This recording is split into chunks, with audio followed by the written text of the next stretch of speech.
ये classes YouTube channel पे आप सभी का एक बार फिर स्वागत है।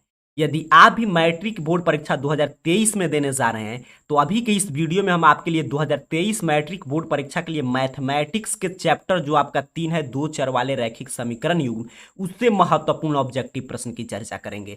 तो यहाँ पे ध्यान से देखिएगा, ये कुछ इसी रूप में आपको जानते हैं कि आपका एग्जाम का पैटर्न चेंज हो चुका है, तो उसको भी थोड़ा सा समझ लेंगे कि अब नया एग्जाम पैटर्न मैथ का क्या होगा। उसके बाद महत्वपूर्ण ऑब्जेक्टिव प्रश्न जो 2023 में जिनके पूछे जाने की संभावना सबसे अधिक है, उन्हीं प्रश्नों की चर्चा करेंगे। तो 2023 बोर्ड परीक्षा में मैथ का इसी रूप में आपको प्रश्न पत्र मिलेगा। यहां पे अगर आपका एग्जाम फर्स्ट शिफ्ट में होगा तो आपका विषय कोड रहेगा 110, और अगर आपका एग्जाम सेकंड शिफ्ट में होगा तो आपका विषय कोड रहेगा 210। बाकी एग्जाम में यहाँ पे कुछ महत्वपूर्ण इंस्ट्रक्शन है, यही इंस्ट्रक्शन आपको एग्जाम में बोर्ड परीक्षा में देखने को मिलेगा। नीचे की तरफ यहाँ पे बढ़िए तो थोड़ा क्वेश्चन पैटर्न को समझ लीजिए। नए पैटर्न के अनुसार यही है कि अब मैथ में आपसे 60, यहाँ पे देखिए बताया गया है कि 60 ऑब्जेक्टिव प्रश्न पूछा जाएगा, जिसमें से 50 का जवाब देना है। पहले आपसे कितना पूछा जाता था? 100, अब 60 पूछा जाएगा। फिर यहाँ पे बताया जा रहा है कि अब लघु उत्तरीय प्रश्न आपसे 27 ही पूछे जाएंगे, जिसमें से 15 का जवाब देना है। और पहले कितने पूछे जाते थे? 30, जिसमें से 15 बनाना होता था, दो दो अंक वाले प्रश्न।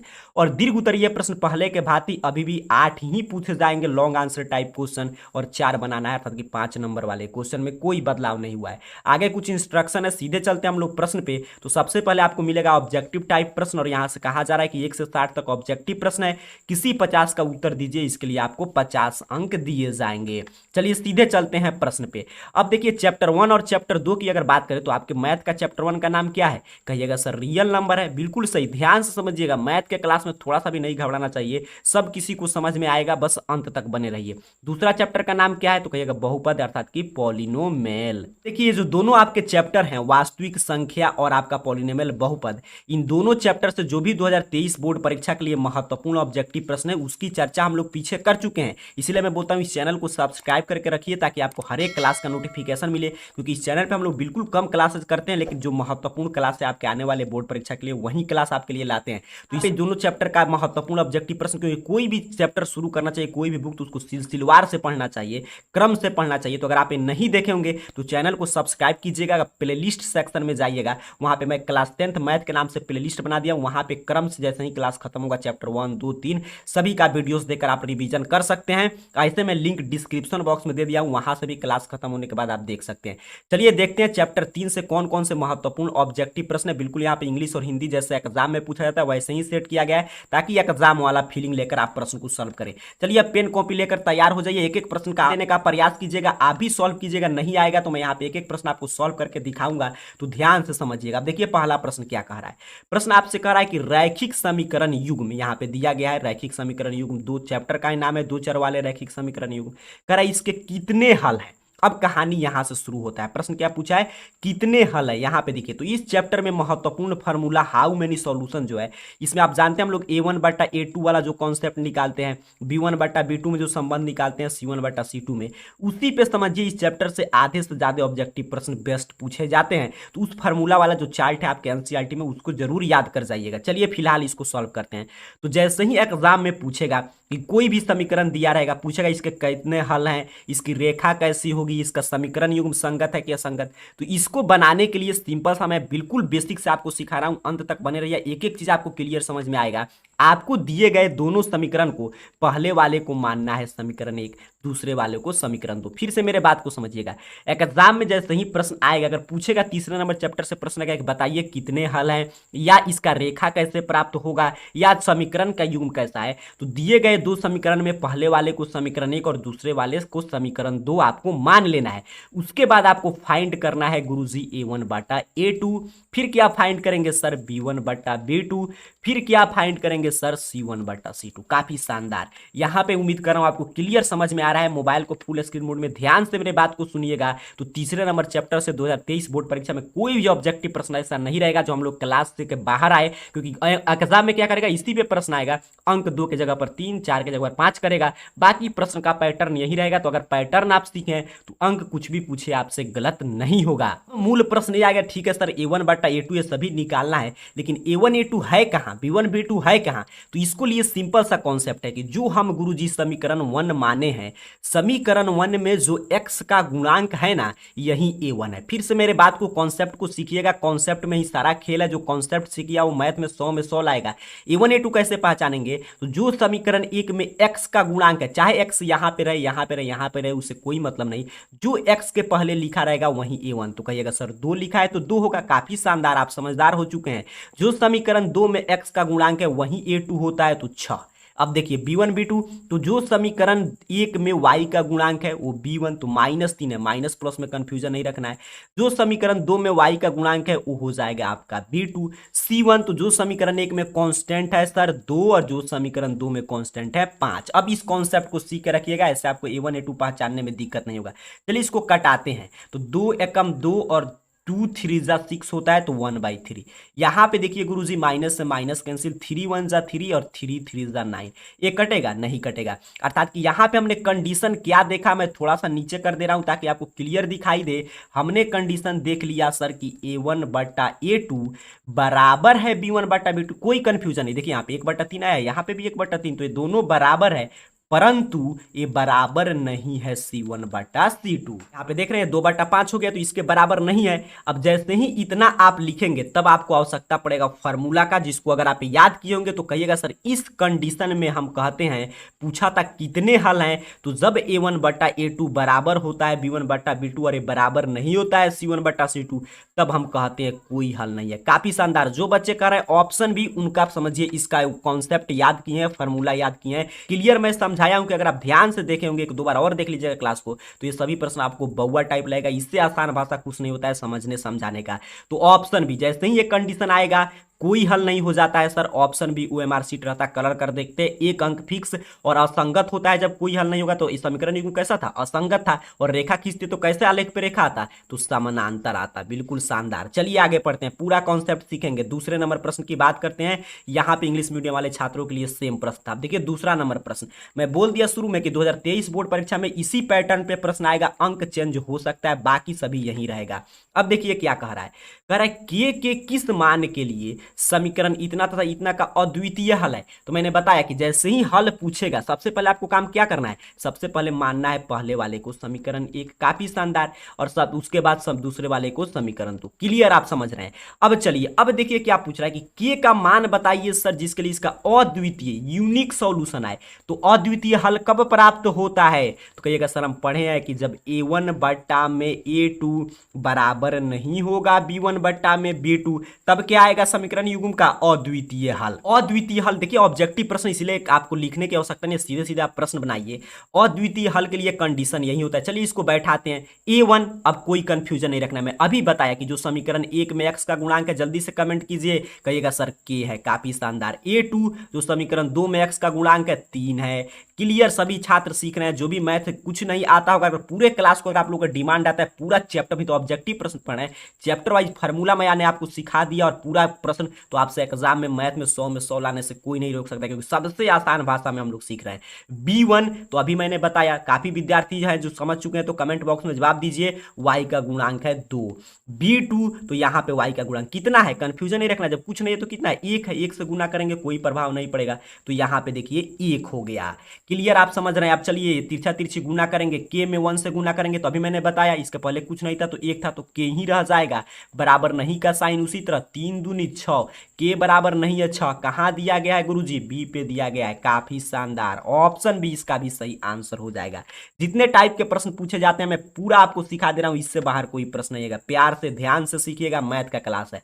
आगे बढ़ते हैं। तीसरा नंबर प्रश्न कह रहा है आपसे कि अगर दो रैखिक समीकरण का लेखा चित्र अर्थात कि ग्राफ, यहाँ पे देखिए कुछ नहीं बुझाए तो यहाँ पे देखिए the graph of two linear equations parallel lines, यदि समांतर रेखा है तो हलों की संख्या कितना होगी? तभी मैंने ऊपर बताया कि जब a1/a2 बराबर b1/b2 बराबर नहीं है c1/c2, तो समांतर रेखा आता है और उसका कोई हल नहीं होता है। काफी शानदार। तो कोई हल नहीं मतलब कितना हल है? शून्य है, जीरो है, कोई हल नहीं है। संख्या पूछा है यानी कि जीरो हल है। देखिए एक होता है कि मान लीजिए हम प्रश्न सॉल्व कर रहे हैं और x का मान आया 0, y का मान आया 0, तो ये तो मान हो गया, लेकिन संख्या देखिए यहाँ पे लिखा है कि यहाँ पे देखिएगा देन नंबर ऑफ सॉल्यूशन, मतलब संख्या जीरो नहीं होगा आंसर, कितने हल होंगे तो कोई हल नहीं होगा सर, तो इसीलिए हो जाएगा शून्य, अर्थात उसके जीरो हल होंगे, कोई हल नहीं होगा। ये नहीं कि जीरो आंसर आ जाएगा, ये कंफ्यूजन नहीं रखना है। चलिए कॉन्सेप्ट है मैथ में, कॉन्सेप्ट बिल्कुल क्लियर सीखना चाहिए, मैथ रटना नहीं पड़ेगा। चौथा नंबर प्रश्न काफी शानदार, कह रहा है समीकरण हल कीजिए, कह रहा है यदि इतना और इतना हो तो आपको बताना है कि एक्स वाई का मान। भी आप जानते हैं तीसरे नंबर चैप्टर पढ़ते समय आप पढ़े होंगे कि इसको तो पहले आपको मानना ही पड़ेगा। समीकरण एक ये हो गया अपना समीकरण दो।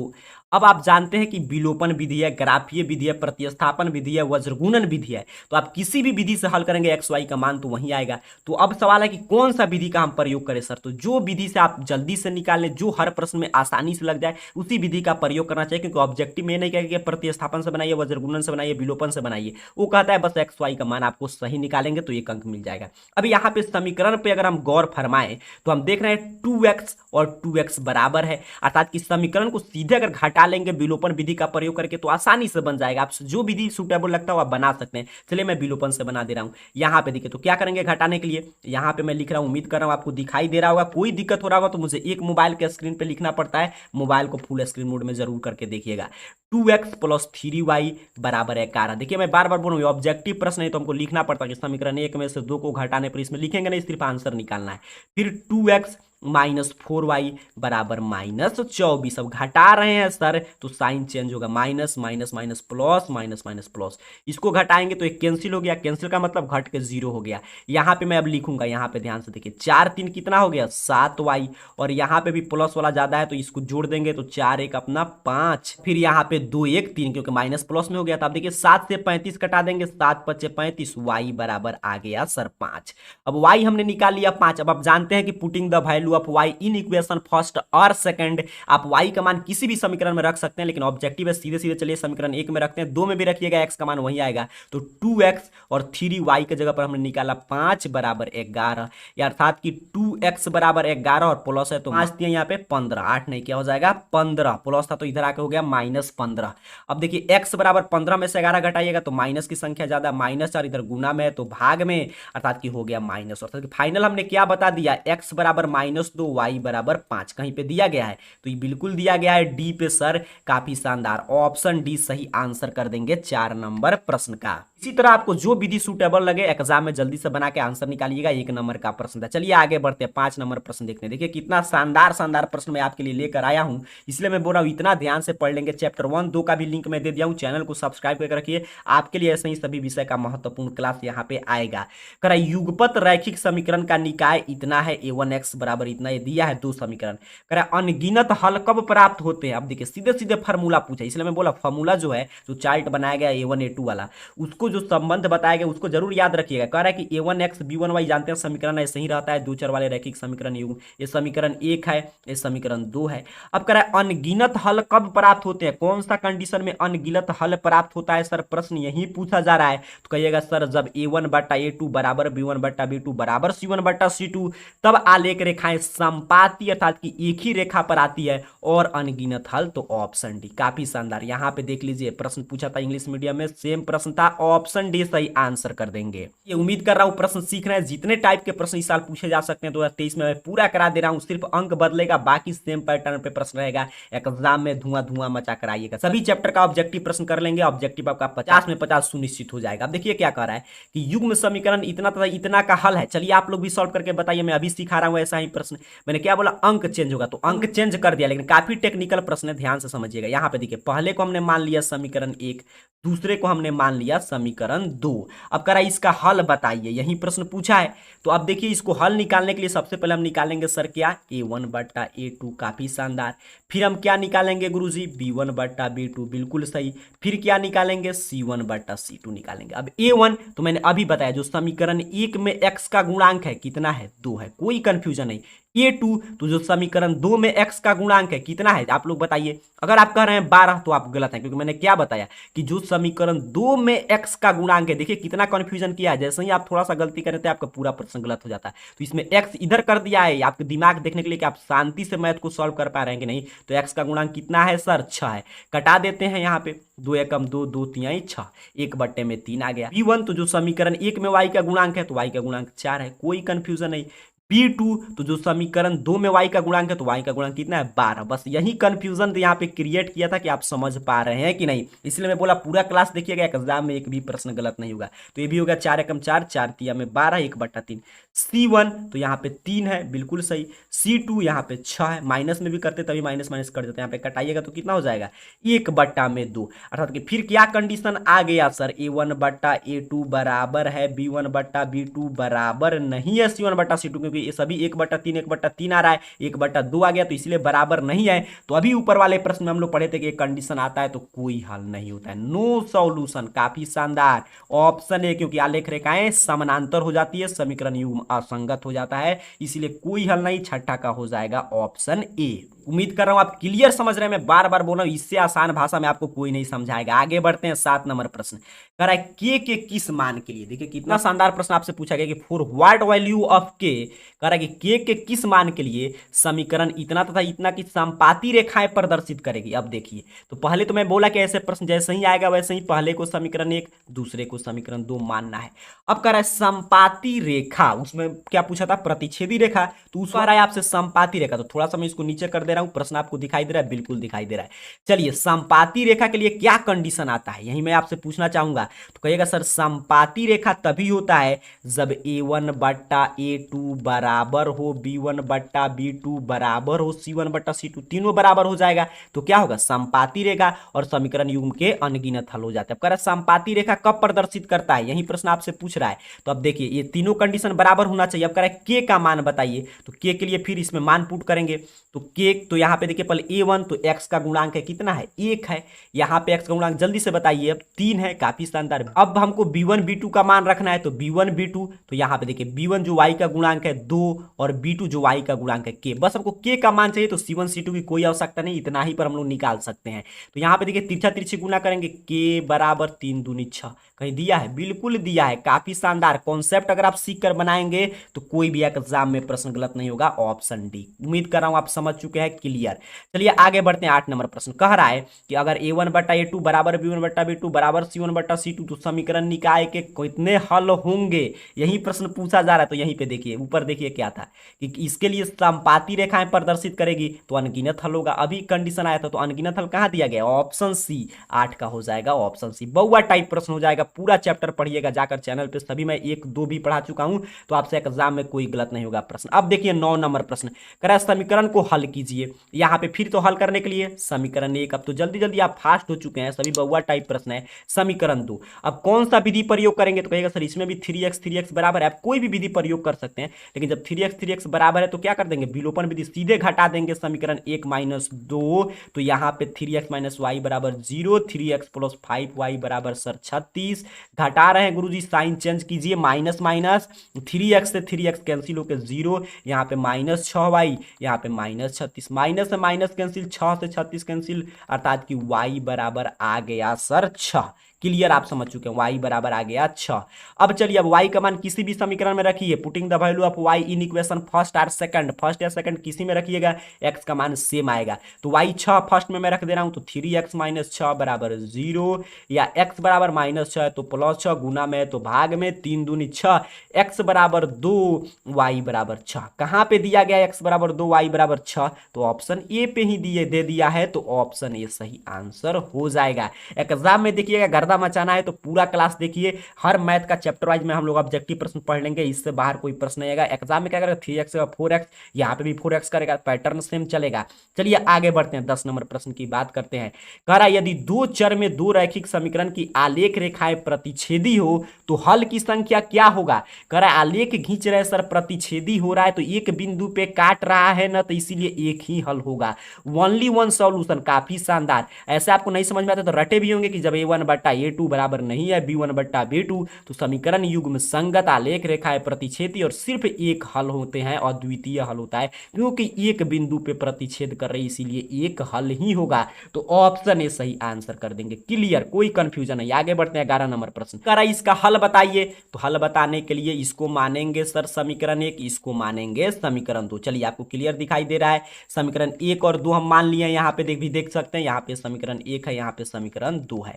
अब कह कह रहा है आपसे कि इसके कितने हल हैं, तो कहिए सर a1 बटा a2 पहले निकालिए, जल्दी से बताइए। तो जो x का गुणांक है कितना है 1, समीकरण 1 में जो 2 में x का गुणांक है तो a2 2 है।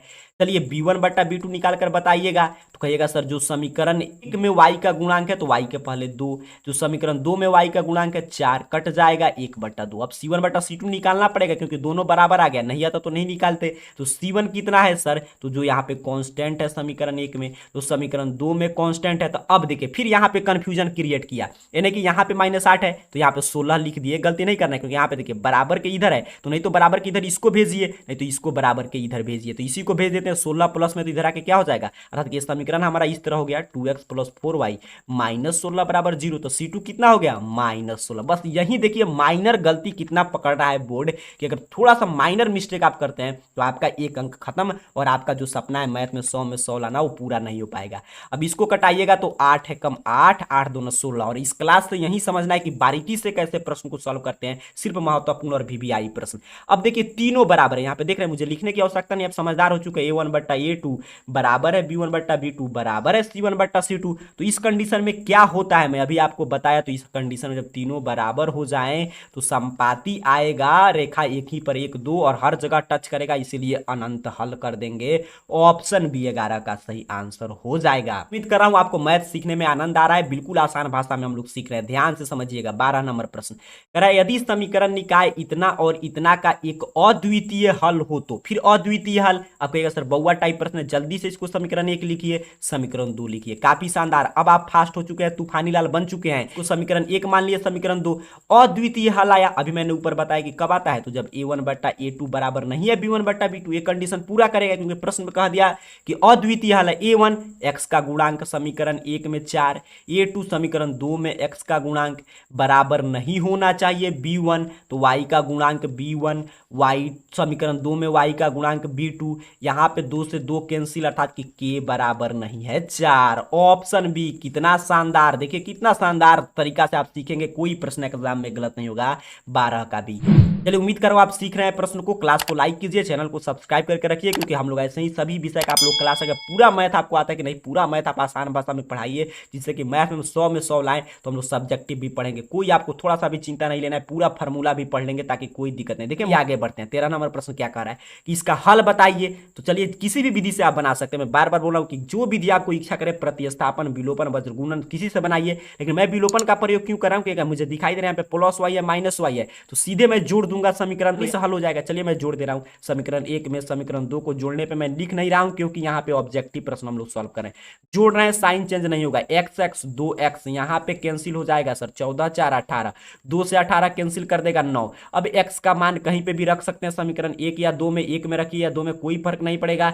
x + y बराबर 14, इसी में अगर हम लोग रखें तो यहां पे ध्यान से गौर कीजिएगा, x की जगह पर रखेंगे 9 + y बराबर 14 या y बराबर 14 और प्लस में है तो -9, तो 9 में से 14 घटाइएगा 5, अर्थात कि आपने क्या बता दिया सर, y बराबर 5 आएगा, x बराबर 9 आएगा। कहां पे दिया गया है, ध्यान से देखिए, ऑप्शन बी पे दिया गया है। काफी शानदार, अगर आपका कॉन्सेप्ट सही है तो कभी भी आंसर गलत नहीं आ सकता है, ऑप्शन बी सही आंसर कर देंगे। यहां पे देखिए सेम प्रश्न था इंग्लिश मीडियम में। चलिए आगे बढ़ते हैं, बात करते हैं 14 नंबर प्रश्न की। फिर कह रहा है कितने हल है, यहां पे देखिए कितने हल है पूछ रहा है, तो इस समीकरण 1, इस समीकरण 2, अब हल कितने हैं तो मैंने ऊपर कितना आसानी से सिखाया कि पहले a1 बट्टा a2 निकालिए, जल्दी से कहिएगा 2 बट्टा 6 सर, कटा दीजिएगा 1 बट्टा 3। काफी शानदार, एक एक प्रश्न का जवाब दीजिए नीचे कमेंट बॉक्स में। b1 बट्टा b2 निकालिए, 3 बट्टा में 5, देखिए बराबर आ रहा है, यहाँ पे देख रहे हैं 3 है 5 है, बराबर आएगा नहीं आएगा, अर्थात कि a1 बट्टा a2 बराबर नहीं है b1 बट्टा b2। जैसे ही ये कंडीशन आता है वैसे ही आप कहते हैं कि गुरुजी अद्वितीय हल है। काफी शानदार, यूनिक सॉल्यूशन है, एक ही हल है, तो ऑप्शन सी, क्योंकि आलेख रेखाएं प्रतिच्छेदी हो जाएगी। चलिए 14 भी आप समझ चुके हैं। 15 नंबर प्रश्न कह रहा है यदि रैखिक समीकरण युग्म असंगत है तो उनकी आलेख रेखाएं, जब असंगत हो जाता है रैखिक समीकरण युग्म तो आलेख रेखाएं आप जानते हैं समांतर होती है, कोई हल नहीं होता है तो असंगत होता है तो समांतर हो जाएगी। तो ऑप्शन है, सीधे सीधे देखिए फार्मूला पूछा है, फार्मूला जरूर याद रखिएगा। अब देखिए 16 नंबर प्रश्न कह रहा है कि इसको हल करके एक्स वाई का मान निकालिए। तो इसको हम लोग हल कर रहे हैं, समीकरण 1 ये समीकरण 2। किसी भी विधि का आप प्रयोग कर सकते हैं। चलिए उसी समय से विलोपन का ही हम लोग प्रयोग करेंगे। कहिएगा सिर्फ आप विलोपन से बना रहे हैं, प्रतिस्थापन से भी मैं बना देता हूं। तो समीकरण 1 से चलिएगा तो x बराबर कितना हो जाएगा 2y, यहाँ पे माइनस हो जाकर प्लस हो गया। पूरा लिखने की आवश्यकता नहीं है क्योंकि ऑब्जेक्टिव प्रश्न तो ये नहीं लिखना है कि समीकरण 1 से चल रहे हैं फिर x का मान समीकरण 2 में रख रहे हैं। पूरा लिखने की कोई आवश्यकता नहीं, सीधे 2 में रखेंगे। तो यहाँ पे देखिए 3x, तो 3x हटाकर कितना रखेंगे 2y, प्लस में 4y बराबर 20। यहाँ पे 2 में 3 से गुना कीजिए 6y प्लस 4y बराबर 20, 6 4 10y बराबर 20, 10 से 20 कट जाएगा, 10 2 जा 22 हो गया। y बराबर गुरुजी 2। अब y का मान यहाँ पे लिखेंगे समीकरण 3, इसको मान रहते तो रख देते, लेकिन सीधे सीधे रखेंगे x 2 गुना 2 2 दूनी 4, अर्थात कि x गुरुजी 4 y 2। कहाँ पे है x 4 y 2? बिल्कुल ऑप्शन ए पे ही दे दिया है, काफी शानदार। ऑप्शन ए इस प्रश्न का सही आंसर कर देंगे 16 नंबर प्रश्न का। उम्मीद कर रहा हूं आप क्लियर सीख चुके हैं। आज के क्लास को हम लोग यहीं पे रोकेंगे। इस तीसरे नंबर चैप्टर से यही 16 महत्वपूर्ण प्रश्न था, इससे बाहर कोई प्रश्न नहीं आएगा 2023 बोर्ड परीक्षा में। इसी कॉन्सेप्ट पे प्रश्न रहेगा, अंक चेंज हो सकता है, तो इसको बार बार देखकर जो भी आप कॉपी तैयार किए होंगे उसमें लिखकर जरूर रिवीजन कीजिएगा। उसके साथ साथ जो आपको चैप्टर 1 2 का क्लासेस छूटा है तो उसका लिंक डिस्क्रिप्शन बॉक्स में, वहां से जाकर क्लासेस आप देख सकते हैं। और किसी विषय का ऐसे ही क्लास चाहिए तो नीचे कमेंट बॉक्स में जरूर बताइएगा। आप सभी को बहुत बहुत धन्यवाद।